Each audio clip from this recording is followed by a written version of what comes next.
256 ہجری یہ روایت کرتے ہیں کہ حضرت ابو موسیٰ اشعری رضی اللہ تعالیٰ بیان کرتے ہیں کہ نبی پاک صلی اللہ علیہ وسلم سے چند چیزوں کے متعلق سوال کیا گیا جن کو آپ نے ناپسند کیا۔ جب آپ سے زیادہ سوالات کیے گئے تو آپ غضبناک ہوئے اور آپ نے لوگوں سے فرمایا تم جو چاہو مجھ سے سوال کرو۔ نہیں، بار بار جب آپ سے یہ بات کی گئی تو آپ پھر ذرا تھوڑا جا غضب میں آ گئے، غصے میں آ گئے، کیونکہ اس سے پہلے بارہا دفعہ یہ کہا جا چکا تھا کہ میرے نبی سے زیادہ سوال نہ کیا کرو۔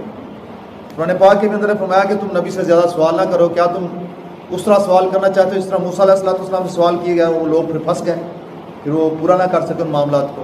تو زیادہ کثرت سوال سے نبیوں سے منع کیا، اور ایک جگہ فرمایا کہ میرے نبی سے زیادہ سوال نہ کیا کرو، خاص کر اس وقت جب وحی اتر رہی ہو، اس وقت بالکل زیادہ سوال نہ کیا کرو۔ تو یہاں پر جب کچھ لوگوں نے آپ کے بارے میں زیادہ آپ سے آپ کی بارگاہ میں سوال و جواب کیے، زیادہ سوال کیے، تو آپ پہلے تو خاموش رہے، لیکن پھر آپ غضبناک ہوئے اور آپ نے لوگوں سے فرمایا اب جو چاہو مجھ سے پوچھو، آپ جو چاہو مجھ سے پوچھو۔ بھئی اس کے اندر ہمارے لیے بہت بڑی ایک بات ہے کہ اب مخلوق کے اندر جو کچھ بھی ہے اس میں سے کچھ بھی پوچھا جا سکتا تھا، اور صحابہ نے پوچھا بھی۔ کوئی آپ نے قید نہیں لگائی کہ مجھ سے دنیا کی بات کرنا، آخرت کی نہ کرنا، مجھ سے علم کی بات کرنا، کوئی مادیات کی نہ کرنا، مجھ سے کوئی روحانی بات نہ کرنا، کوئی جسمانی کرنا۔ کوئی آپ نے قید نہیں لگائی کہ مجھ سے یہ بات مانگ کرنا، مجھ سے یہ سوال کرنا۔ آپ نے جو پوچھنا چاہتے ہو پوچھو، جو بھی تمہارا سوال ہے کرو مجھ سے۔ تو ایک شخص نے کہا یا رسول اللہ میرا باپ کون ہے؟ تو آپ نے فرمایا تمہارا باپ حذافہ ہے۔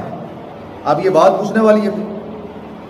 اگر سرکار صرف دین کا علم لے کر آئے تھے اور آپ سے صرف علم ہی آپ نے لوگوں کو تقسیم کیا اور علم کے بارے میں آپ جانتے تھے، شریعت کے بارے میں جانتے تھے، قرآن و حدیث اس طرف سمجھاتے تھے، تو پھر یہ بات پوچھنے والی ہے؟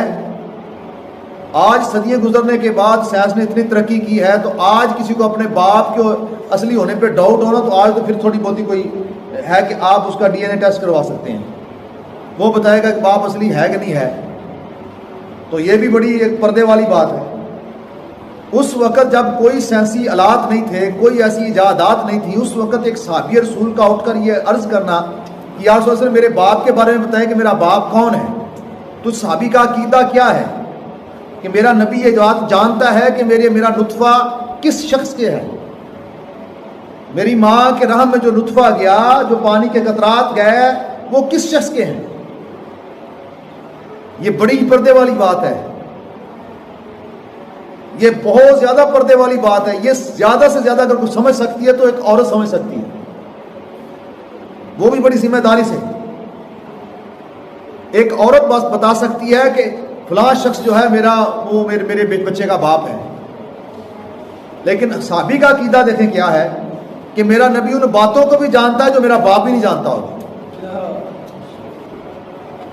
تو صحابی رسول کا یہ سوال کرنا کہ میرا باپ کون، اور سرکار کا بتانا کہ تمہارا باپ وہی ہے، فلاں ہے، حذافہ ہے، ان کا نام ہے، تو یہ بات ہمارے لیے بالکل کلیئر ہے کہ اللہ نے اپنے محبوب کو اس کائنات کے اندر جتنی چیزیں اللہ نے ایجاد کی ہیں، یعنی جس تک انسان کی رسائی ہے یا نہیں ہے، وہ سب کا علم اللہ نے اپنے محبوب کو عطا کیا ہے۔ اور کلی علم نہیں ہم کہتے ہیں، کلی علم کا کلی تو اللہ تعالیٰ کے اختیار میں، پتہ نہیں کتنے جہان ہیں اور کتنے جہانوں کے کتنے معاملات ہیں، لیکن دنیا اور آخرت کے اندر جن چیزوں کی ضرورت انسان کو آج سے 100 سال 1000 سال پہلے تھی یا 1000 سال بعد ہوگی، ان کا بھی علم سرکار کو اللہ نے دیا تھا۔ ہمارے لاجپال ان کے بارے میں بھی جانتے تھے۔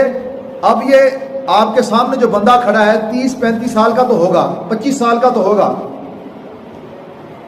جتنی بھی اس کی عمر سمجھ لیں 25-30 سال تو عمر ہونے، جوان آدمی ہے، تو 25-30 سال پہلے اس کے ماں باپ نے جو کچھ کیا پردے میں کیا۔ 25-30 سال پہلے جو بات ایک پردے میں ہوئی، کوئی بندہ اس کے بارے میں جانتا نہیں ہے، صحابی اس کے بارے میں پوچھ رہے ہیں، آقا اس کے بارے میں بتا رہے ہیں۔ تو یہ ثابت کرتا ہے کہ اللہ نے اپنے محبوب کو آگے اور پیچھے کی ساری خبریں عطا کی ہیں۔ اس طرح دوسرے شخص نے کہا یا رسول اللہ میرا باپ کون ہے؟ تو آپ نے فرمایا تمہارا باپ شیبہ کا آزاد کردہ غلام سالم ہے۔ یعنی 2 بندوں نے آپ سے یہی سوال کیا اور 2 بندوں کو آپ نے یہی جواب دیا، صحیح جواب دیا انہوں نے، اور فوراً دیا۔ اب یہ صحابہ کا عقیدہ بتا رہا ہے کہ جانتے ہیں کہ ہمارے نبی سب کچھ اللہ کی عطا سے جانتے ہیں، یہاں تک کہ ہمارے باپ اصلی کون ہے یہ بھی جانتے ہیں۔